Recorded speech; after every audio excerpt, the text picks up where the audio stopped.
شروع کرتا ہوں اللہ تعالیٰ کے ان بابرکت ناموں سے جو کن فیکون کا مالک ہے۔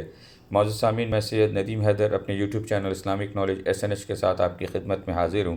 آج آپ لوگوں کے لیے جو ویڈیو پیش کرنے جا رہا ہوں اس کا تعلق سورہ ابراہیم کی آیت نمبر 24 سے لیا گیا ہے، جس میں اللہ تعالیٰ نے قرآن مجید میں کلمہ طیبہ کے حوالے سے کیا خوب مثال بیان فرمائی ہے۔ آئیے سورہ کی طرف چلتے ہیں۔ اعوذ باللہ من الشیطان الرجیم، بسم اللہ الرحمن الرحیم۔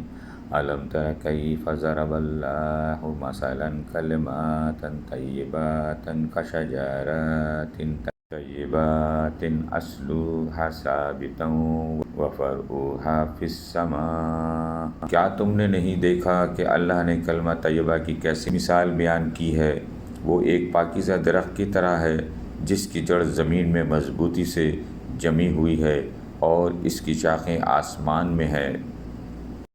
کلمہ طیبہ سے مراد کلمہ توحید یعنی لا الہ الا اللہ ہے، اور اکثر مفسرین نے فرمایا ہے کہ پاکیزہ درخت سے مراد کھجور کا درخت ہے جس کی جڑیں زمین میں مضبوطی کے ساتھ جمی ہوتی ہیں اور تیز ہواؤں اور آندھیاں اسے نقصان نہیں پہنچا سکتی، نہ اسے اپنی جگہ سے ہلا سکتی ہیں۔ اسی طرح جب توحید کا کلمہ انسان کے دل و دماغ میں پیوست ہو جاتا ہے تو ایمان کی خاطر اسے کیسی ہی تکلیفوں یا مصیبتوں کا سامنا کرنا پڑے، اس کے ایمان میں کوئی کمزوری نہیں آتی۔ چنانچہ حضرت صلی اللہ علیہ وآلہ وسلم کے صحابہ کو ہر قسم کی اذیتیں دی گئیں، لیکن توحید کا جو کلمہ ان کے دل میں گھر کر چکا تھا، اس میں مصائب کے ان آندھیوں سے ذرہ برابر تزلزل نہیں آیا۔